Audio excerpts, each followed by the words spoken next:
so that pop out and wants to come back can also watch the recording, and anyone who can't join us live will be able to watch the recording afterwards. Let's say hello in the chat. I'd love to know your name and where you're joining me from. My name is Angela, and of course I'm joining from Sydney tonight. It's starting to get a little bit warmer, but it has been really, really cold recently. I can see we've got a John, we've got a Lanning, we've got Tracy, we've got another John, we've got Melissa, we've got Mum's Work iPad, we've got Sean, and we've got Yisha. Welcome everyone, and let's get started. So tonight we're here to talk about science-backed weight loss, which is incredibly exciting. And I just wanted to introduce myself as well. If you don't already know me, my name is Dr. Angela Kwong, and I'm a GP from Sydney with a special interest in medically supervised weight loss. I'm the New South Wales State Lead for the College of GPs Specific Interest Group in Obesity Management. And you might have seen some of our work in the media recently. We've been on the front page of the Australian newspaper. We've also been on TV because we've been trying to advocate for equitable access to obesity treatment.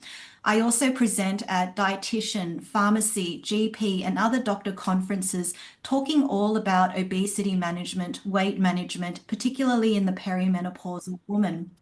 So tonight you're really in for a treat. I want this to be fun, interactive, lots of Q&A. Please make use of the chat box, which you can find down below, and we'll be sure to answer all of your questions. I can see a few of you turn on your cameras. It's lovely to see a crowd tonight on a Tuesday night.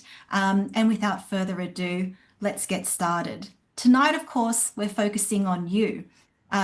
So make sure that you turn that phone on silent. Make sure that you close the other tabs, because what we're about to cover is really important for you, for your health. And that's the reason why you signed up to come to a webinar tonight, to learn all about evidence-based weight management.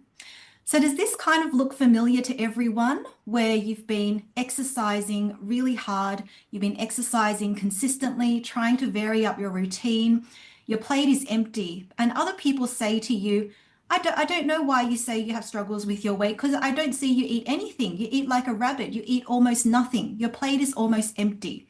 And you're also a little bit confused as to why it's so hard to get in control of your weight. Does this sound familiar to anyone? Type yes in the chat if you feel so. And so I wanted to talk about a little concept which is called the body weight set point. I often get patients come to me saying, I have been really consistent with my exercise. I have been exercising even more. We got a big resounding yes, lots of exclamation marks. Yes, yes, yes. And they also say to me, all the things that I used to do don't seem to work anymore. And then I teach them a little bit about the body weight set point. And essentially, it is sometimes those of us who are really hard workers, really diligent, who are really good at restricting ourselves. So in the past, when you have been really firm, cutting your carbs, cutting your calories, surviving on very little, that has worked for you in the past. And yes, you have lost weight, but the body has gone into a bit of survival mode, and it's tried to just save all of those energy, all of that energy for all of your essential processes, of course, for your brain and also for your heart to function. So even when more energy is available, your metabolism is operating at a slower speed. So sometimes the body weight set point can work against you. And when you try and do those same things again, when you cut your calories again, when you cut your carbohydrates again, it just doesn't seem to be as rewarding as it was the first time. And the weight is very, very difficult to shift. So I hope that that helps everyone understand a little bit about the body weight set point. And I wonder if this also looks familiar as well, because a lot of my patients say to me, Dr. Angela, I'm honestly a little bit confused as to why I'm not losing weight. I've made a lot of really good changes when it comes to my nutrition. I have, had a lot of whole grains. I've been trying to have a rainbow on my plate. I switched out the fried chicken for 3 sushi rolls at lunchtime. Does this look familiar? Does this look like a healthy, colorful, balanced plate, and a better attempt at improving your overall daily nutrition? And I wonder if this looks familiar as well, in that we're all swamped. we're hard pressed for time. Life is busy, and we're trying to be as conscious with our time as possible so that we can be present for the things that matters. And of course, we try and be mobile. We try and maintain movement wherever we can. We're trying to walk everywhere. We're trying to do all the little things like park a little bit further away from the store. We're trying to take the stairs whenever we can. So do these things look kind of familiar? I wanted to point out something in that, those sushi rolls that you might have switched over to at lunchtime, they actually contain about over 1,000 calories. And although you're getting about 23 grams of protein, you are getting about 114 grams of carbohydrate.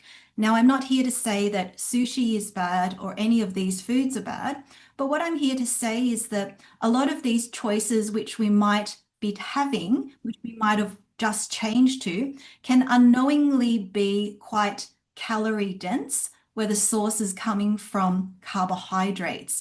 And this is key when it comes to understanding how we can shift things up in order to get the needle moving when it comes to our weight. So, of course, now you might be thinking, okay, she's talking about adjusting our calories, but making sure that we're trying to get in enough protein, but also slightly reduce the carbohydrates. Am I right? But how much exactly do we need? Well, I'm going to show you how much we need. Don't look at this one on the left because this is very, very out of date. And if anyone tells you that you simply need 0.75 grams per kilo, this is very outdated advice. This comes from our 2006 data from back in the day when the average woman was 57 kilos. And this grossly underestimates our weight, and it includes a big weight range for anyone as young as 19 up to as old as 70. Instead, I quite like using the CSIRO protein balance, which knows that many different groups of people actually need a bit more protein. So if, say, for example, you are on a weight loss journey, if, say, for example, you're a woman going through perimenopause or menopause, and what you're trying to do is maintain your muscle mass and size, reduce your frailty, keep a lower body mass, um, and also reduce your body fat. These perimenopausal and menopausal women need to be having more protein. You might also be going to the gym, for example, and training and trying to support your muscle mass when you're going through strength-based training. Or you might be someone who is on a weight loss journey who has reduced their intake. And when you reduce your intake globally, it's important to make sure that you're still getting in enough protein. So I quite like using the protein balance because it helps us to know that many of us, most of us, are going to need more protein, and we can simply use this table to estimate our protein requirement. So using the average woman, which is about 72 kilos, we can see that she needs about 84 to 112 grams per day. And if I make that simple for you, that's roughly a palm-sized serving 3 times a day. So about a palm-sized serving of protein for breakfast, lunch, and dinner will add up to roughly 90 grams of protein. Is this table helpful for everyone to try and see where your weight fits and how much protein that you might need? Is that really helpful for everyone? Excellent. I've also got another resource that will make it helpful for you, and that will kind of pull it all together. You can scan this QR code where I've written a blog all about protein.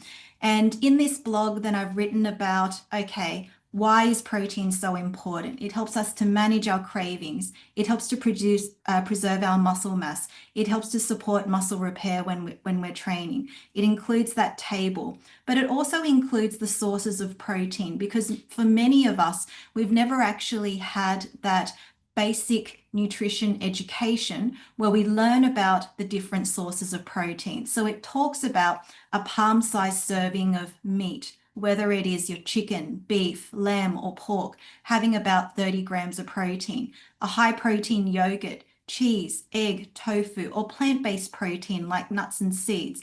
Or if you can't be having whole-based foods, including some powdered proteins such as a supplemental protein.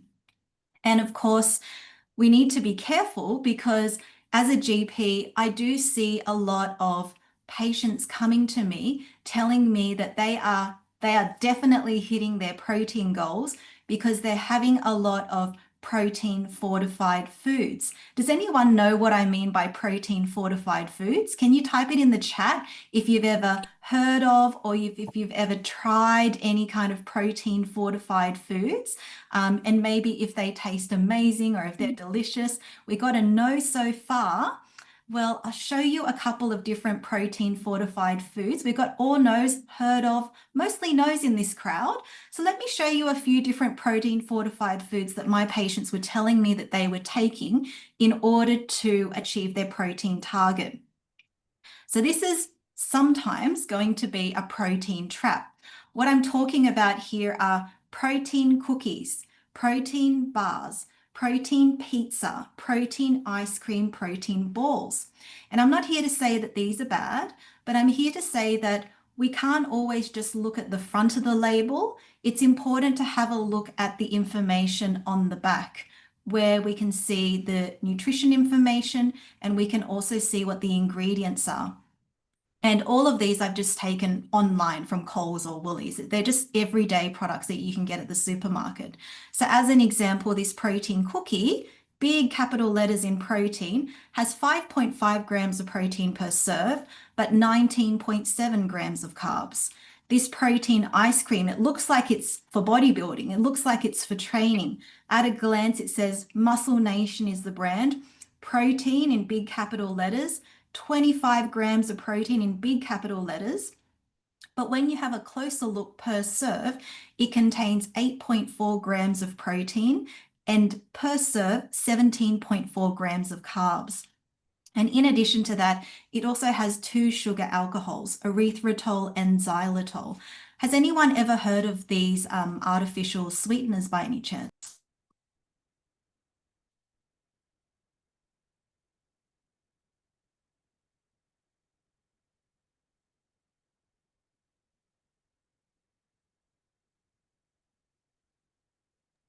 We've got yes, yes, no, yes, awful things, and yes. Perfect. So any of these artificial sweeteners or sweeteners from the polyol group that end in OL, these are all alcohol-based sugars, which can give you bloating, gas, loose motions, and bowel upset. So I often see a lot of patients who come to me where they've been training in the gym and they have actually been having issues with their gut. And they ask me, is there any way I can be tested because I think I'm lactose intolerant or I'm unable to tolerate whey or I have IBS ever since I've been trying to increase my protein. So we take a dietary history and often I can see that they are having a lot of protein fortified foods, which unknowingly actually have more carbs than they have protein. And also they contain these artificial sweeteners. And sometimes they also contain fillers as well. Fillers such as polydextrose, these are fillers that take up space and also increase your sugar and increase your insulin levels. So I guess the take-home message that I have from these protein sources is be aware that they are around and know that even if it has protein in big capital letters on the front, you need to have a look on the back and see how much protein there is per serve and how much carbohydrates and other ingredients are in there. Is that helpful for everyone in learning a little bit about protein type products? Fantastic. The last thing that I would just touch on is that I often see people who go to the gym who tell me that they have heaps of protein, but they're always hungry. So they'll tell me that, before or after they train, they'll have a protein shake. And then instead of their lunch, they'll make up a protein shake or they'll turn it into a smoothie and add some berries and greens, but they'll be instantly hungry like an hour later or 2 hours later. And these protein shakes don't seem to be filling. The issue with having a protein shake as a meal, of course, is the other thing they tell me is I don't have enough energy. It seems to go through me. My bowel habit is really irregular. What's going on? And it's often because when you're having a protein shake as a meal, it is missing the other elements that a meal usually needs to have.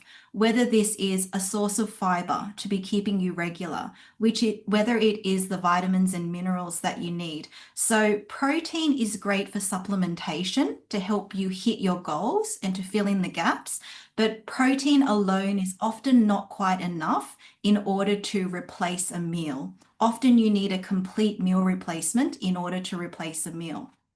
That, of course, leads me to the solution that I made, which, of course, is the Enlighten Me Shake. Has anyone seen the Enlighten Me Shake so far?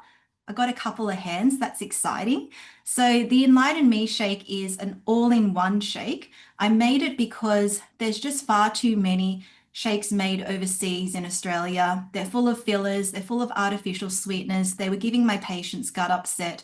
So I made this shake that has 32 grams, i.e. a palm-sized serving of whey protein, low in carbs, so up to 5.5 grams of carbs, but is easy to digest, so FODMAP friendly, digestive enzymes, and looks after your gut, so prebiotics, probiotics, and daily greens. And this is an all-in-one meal replacement shake that's high in protein. So this shake can be used to fill your nutritional gaps, hit your protein target, and also replace meals as well. So that is something that might be helpful for you if anyone is trying to hit their protein target. But of course, many of you here are coming from the gym where you're exercising. And tonight we've talked a little bit about optimizing nutrition. Why do we actually focus on both rather than doing one and then doing another separately? Well, I'll show you what the evidence actually shows. If you just do one, if you just focus on exercise, within about 6 months, the average person is going to lose about 2 kilos and they will have a little bit of regain, but they'll mostly keep it off. If you just change your diet, which is represented by the blue line here, the average person is going to lose about 5 kilos over 6 months with a little bit of regain. But my favorite line here is actually the green. This is the effects of combining techniques. And what it shows is that diet plus exercise, combining these two techniques together, outperforms either of these alone.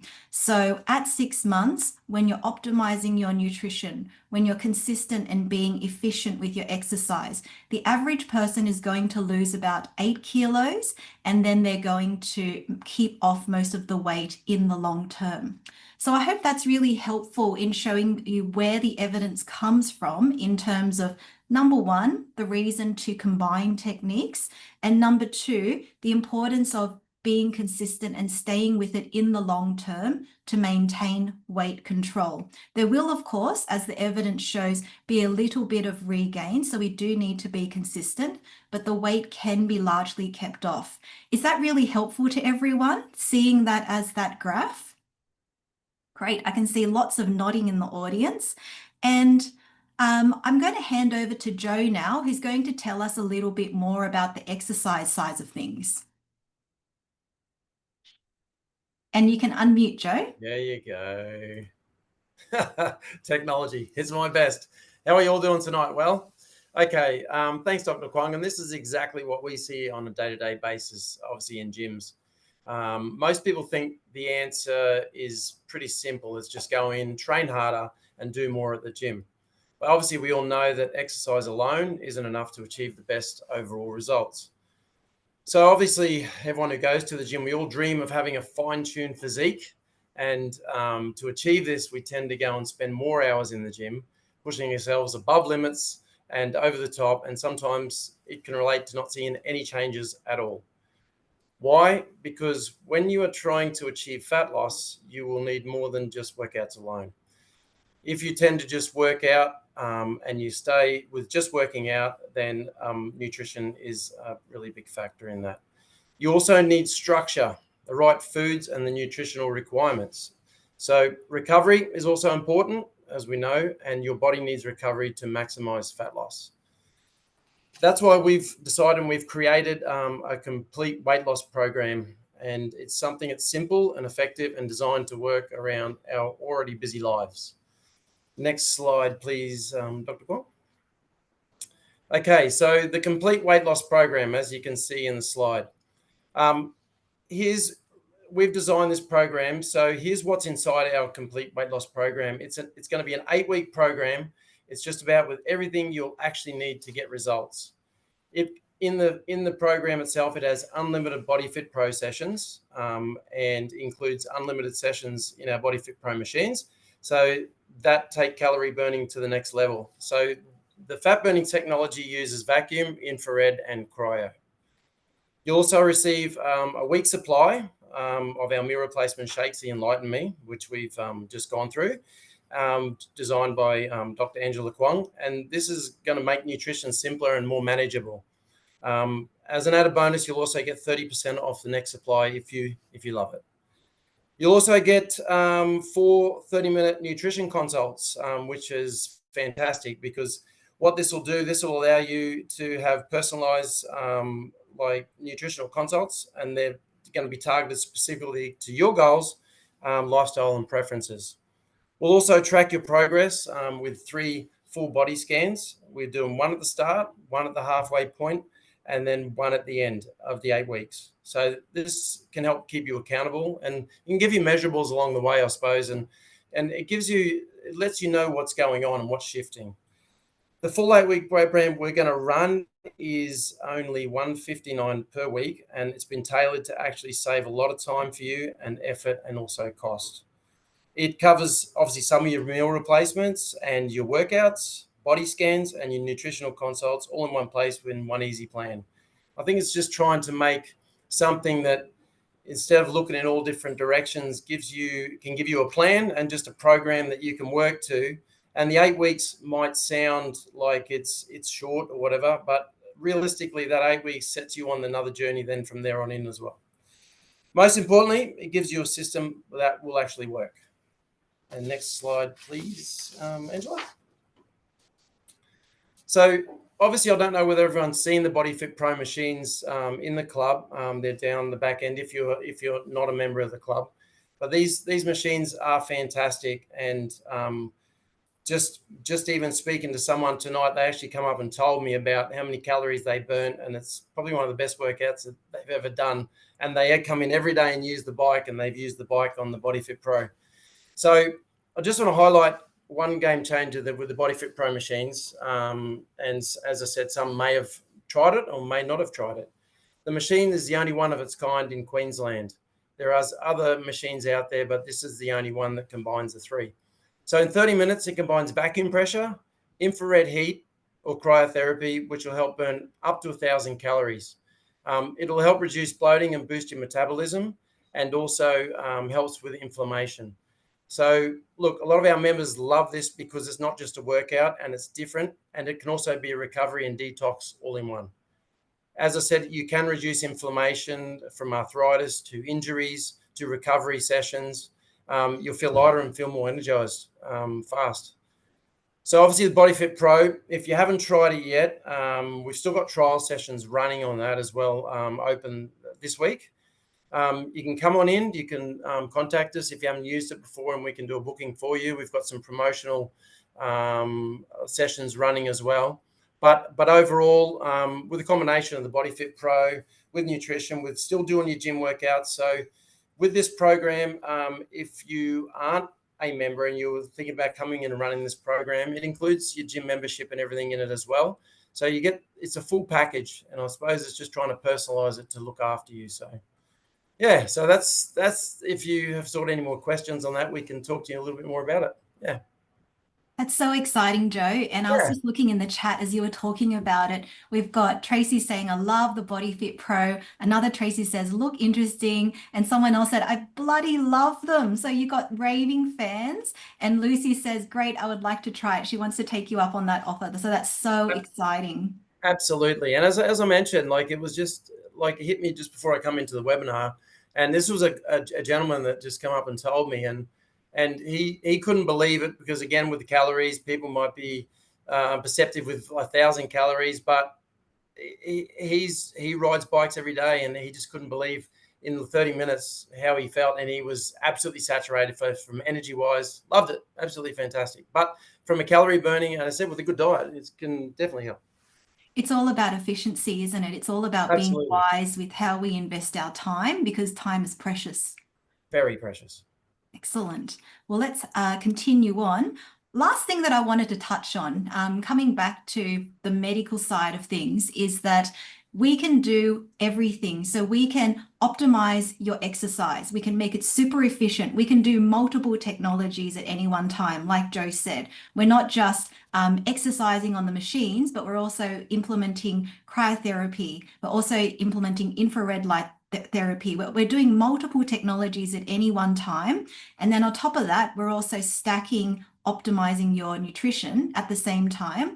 But sometimes there are certain patients who I see who still get a little bit stuck. So I wanted to be really frank and make sure that I acknowledge that there are some people who have medical factors that can make it tricky for you to lose weight.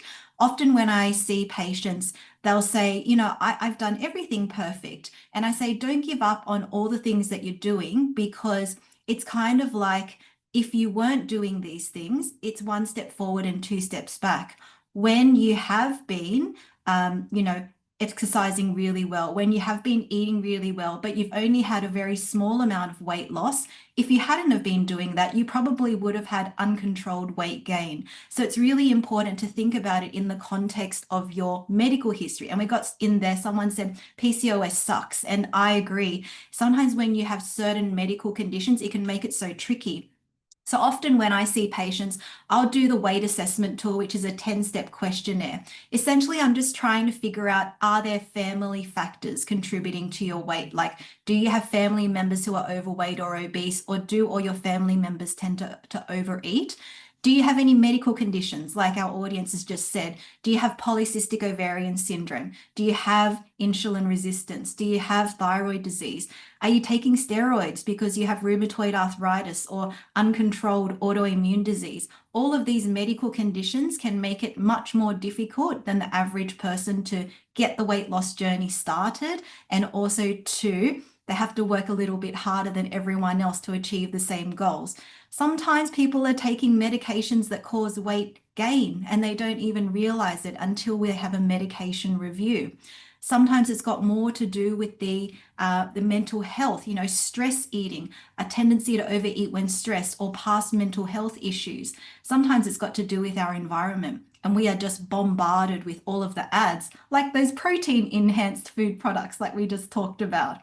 And sometimes it's about what we can do. So sometimes it's about increasing our own exercise, making healthier food choices, eating for distraction or overeating together. So to tie it all together, essentially where these questions fit in are different types of factors that can contribute to your weight.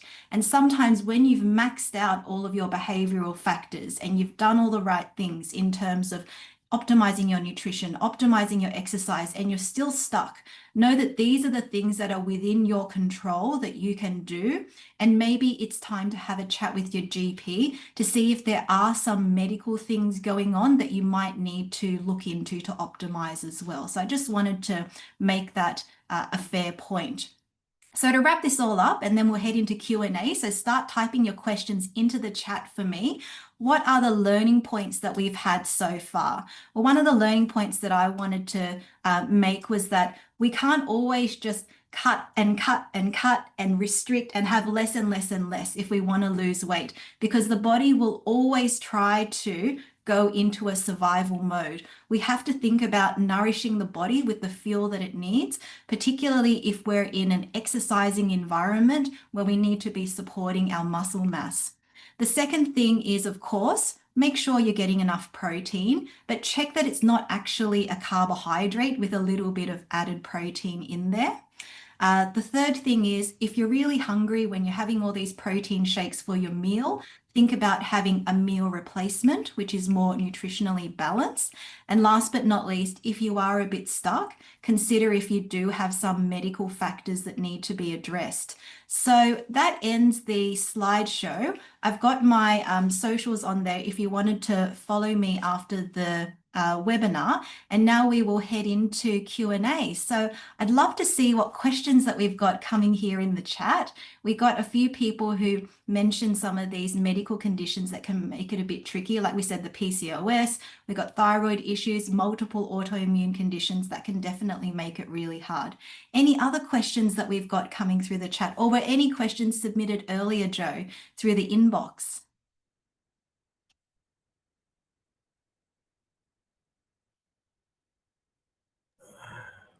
Yeah, Angela, sorry, I did have a question asked to me actually to talk to you about with the relation to fat content in relation to obviously with the diet and losing weight, and what is your typical basis of how much fat you should have in your diet, where it should come from? Interesting. I actually don't focus on fat very much. I think Okay. that fat is something that we used to focus on a lot, particularly when we went through that low fat phase of the 80s and the 90s. But we know that if we have a look at the data with our growing population, and if we have a look at when our BMI, when our average weight started to increase, it was actually when the low fat products started to come in and we started to add more sugar and more carbohydrate into our foods.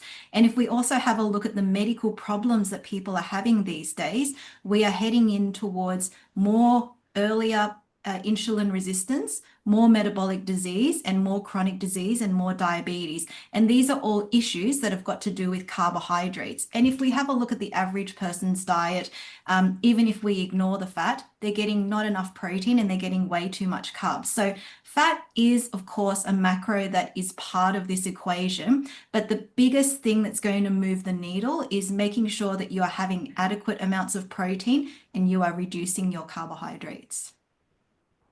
Fantastic.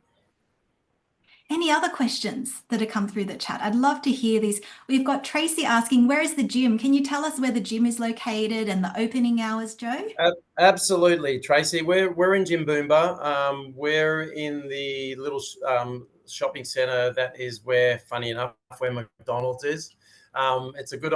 If you can find McDonald's, we're straight in where that is. It's 133 to 145 Brisbane Street, Jimboomba. And I'm quite happy. Yep, there you go. Lanning's already stuck that up there, so fantastic. Yeah, like honestly, feel free if you want to reach out, or we can reach out, and then obviously have a chat, and then yeah, we can sort of go a bit further with you and explain what we do and how we do it.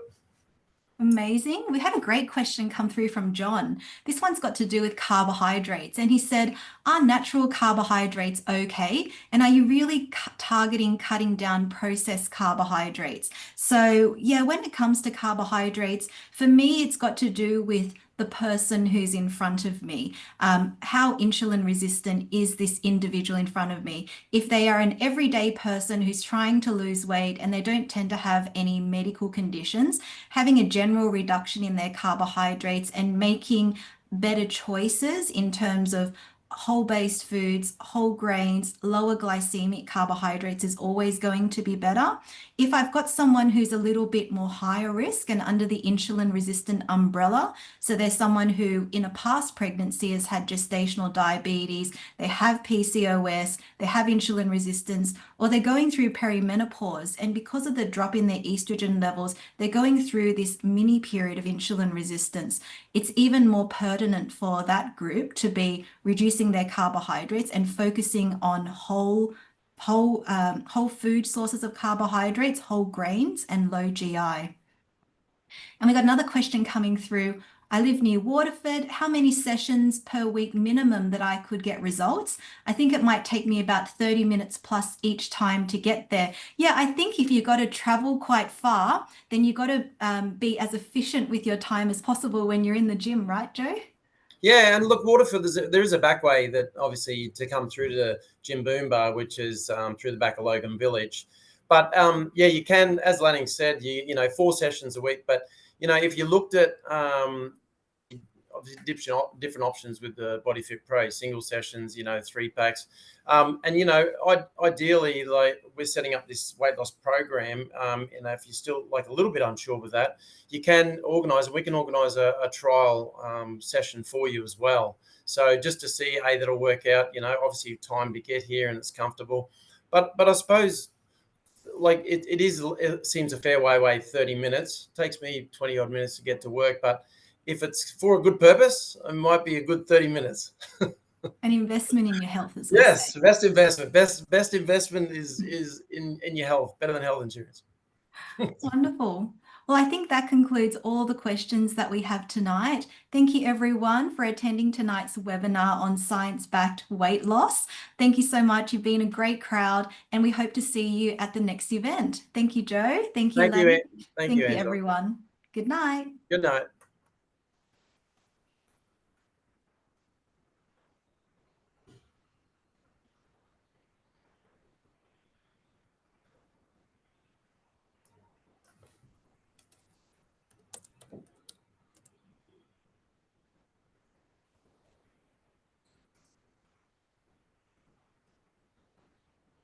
Done.